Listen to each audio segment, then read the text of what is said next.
Sud Radio Parlons Vrai chez Bourdin, 10h30, 12h30, Jean-Jacques Bourdin. Il est 12h17. Revenons sur les inculpations de Donald Trump. Donald Trump est visé par 34 chefs d'accusation.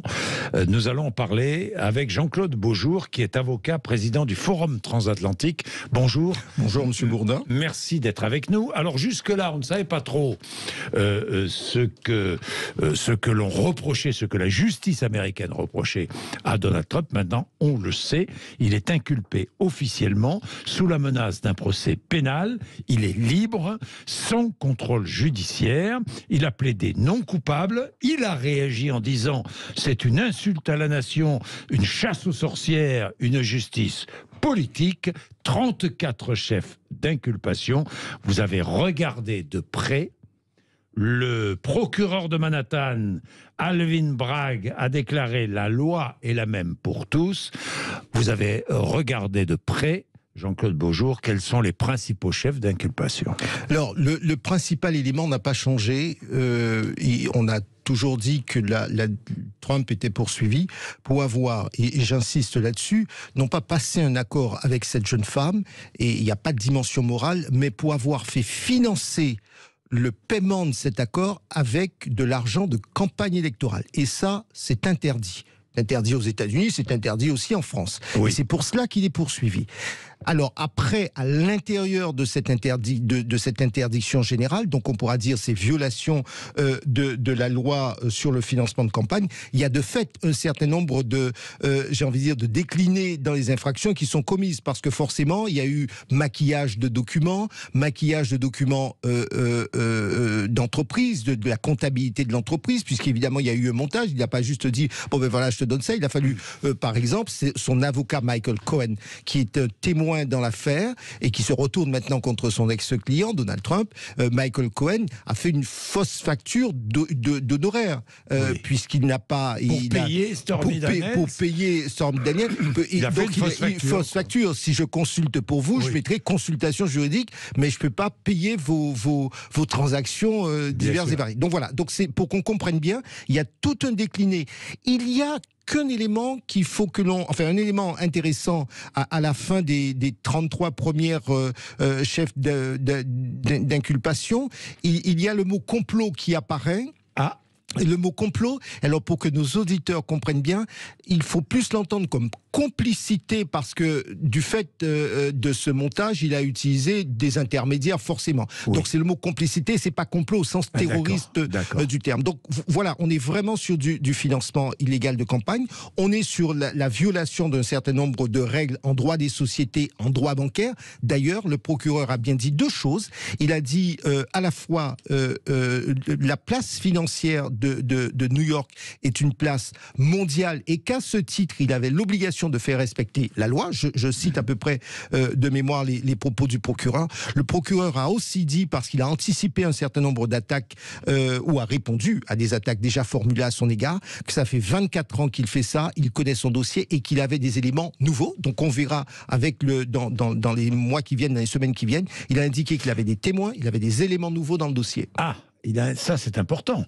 C'est important, parce que quelles sont les étapes suivantes maintenant? Alors les étapes suivantes, vous avez vu Donald Trump est, alors formellement il a été arrêté et entre guillemets remis en liberté, parce qu'il n'y avait pas d'infraction. Ça n'est pas, on parle du mot crime parce que c'est le mot en anglais qui est employé, mais c'est pas un crime au sens où nous l'entendons dans notre système.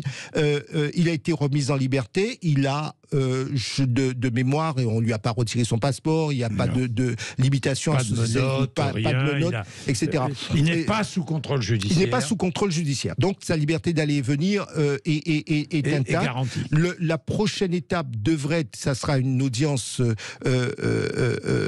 intermédiaire le 4 décembre pour un procès qui pourrait commencer en janvier 2024. Cependant, tout au long la procédure est un petit peu plus souple que, mais dans ces cas-là, c'est toujours un peu souple.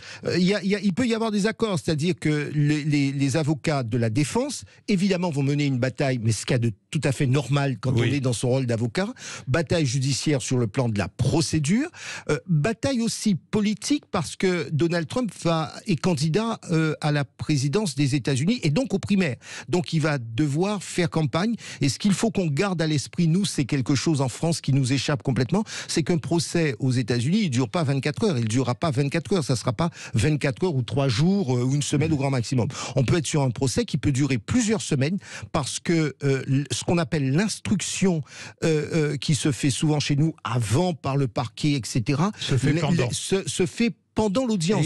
Donc vous emmenez vos témoins, vous interrogez les témoins, vous devez sélectionner les jurés, ça peut prendre plusieurs jours, voire une bonne semaine, vous devez emmener vos témoins, les témoins doivent déposer, ils peuvent être cross-examinés, donc challengés par la défense. Donc vous voyez, c'est un procès qui peut durer plusieurs semaines, voire plusieurs mois, et donc les avocats vont probablement essayer de choisir le bon timing pour eux. Alors, il y a cette affaire et il y a les autres affaires. Absolument. Parce que Trump... Alors, paradoxalement, est confronté à la justice à plusieurs reprises. Alors, paradoxalement, je précise quand même une chose, c'est qu'il est présumé innocent, jusqu'à ce que le tribunal le reconnaisse coupable. C'est vrai qu'il y a 2 dossiers qui sont particulièrement épineux, parce que l'histoire, c'est que cette affaire n'est pas la plus épineuse.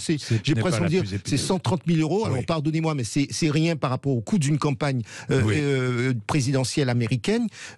C'est 130 000 euros. C'est au maximum du maximum du maximum. S'il était multirécidiviste, il risquerait peut-être 4 ans, il risquerait 4 ans de prison. Donc, c'est pas le plus important. Le plus important, c'est l'affaire de la Géorgie, où il a essayé, et on se souvient des communications, où plus ou moins, et il faut que nous soyons prudents, il dit au secrétaire d'État de Géorgie, qui gère la campagne électorale, en tout cas les opérations de scrutin, trouvez les 11 000 voix, parce que vous voyez bien qu'il manque 11 000 voix. Il insiste, et ça, en revanche, c'est une infraction beaucoup plus lourde, parce qu'il a voulu truquer le résultat de l'élection présidentielle. Absolument. Je veux dire, s'il était reconnu que ses propos visaient à convaincre le secrétaire d'État de modifier les résultats du scrutin, là, ça serait une affaire plus sérieuse. Et puis, il a d'autres affaires, évidemment, qui sont plus embêtantes, des histoires financières, des histoires fiscales. Et donc là aussi, il a tout ça un petit peu qui lui pend au nez. Alors, Jean-Claude Beaujour, pour terminer, dites-nous, Félix Mathieu, j'ai vu aussi que Stormy Daniels, l'ancienne star du X, qui aurait eu une relation d'une nuit avec Donald Trump, a été condamnée à verser 121 000 $ à Donald Trump, aux avocats de Donald Trump, c'est ça ? Oui, dans la même affaire, l'ancienne star du X a été condamnée. C'est les suites des poursuites pénales en diffamation qu'elle avait engagées contre Donald Trump et qui se sont finalement retournées contre elle. Pour rappel, dans un tweet, Donald Trump avait qualifié d'escroquerie totale ses propos de Stormy Daniels. Elle affirmait avoir été menacée dans un parking par des hommes qui lui enjoignaient de garder le silence sur sa relation passée avec le candidat républicain. Après ce tweet, l'ancienne star du X avait donc porté plainte en diffamation contre Donald Trump, mais elle avait été déboutée au nom, en gros, de la liberté d'expression.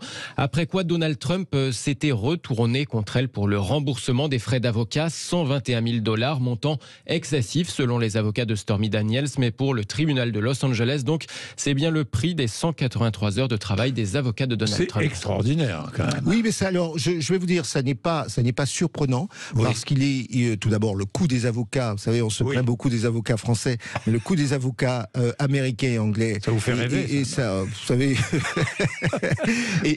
c'est presque prohibitif, mais c'est considérable, effectivement. Et puis, il est parfois d'usage de demander, ça existe aussi un peu, nous avons un peu cela dans notre droit, on parle de l'article 700 du Code de procédure civile, vous pouvez demander à l'autre partie de couvrir une partie de vos frais de conseil, et le juge accepte. Donc, mais les juges français sont beaucoup plus modérés. Lorsqu'on a 120 000 $, c'est vraiment parce qu'il y a c'est une très très grosse affaire au titre de l'article 700. Mais ça n'est pas surprenant, c'est quelque chose d'assez habituel. Merci beaucoup, Jean-Claude Beaujour. Merci à vous pour votre invitation. Sûrement, c'est important d'expliquer plutôt que de prévoir ou d'essayer de faire de l'information je dirais un peu. Et puis nous en saurons plus dans les semaines, parce que nous aurons des éléments qui sortiront les éléments, toujours les éléments, les faits. Merci à vous. Merci à vous. Il est 12h27, c'est l'heure d'André Berkoff.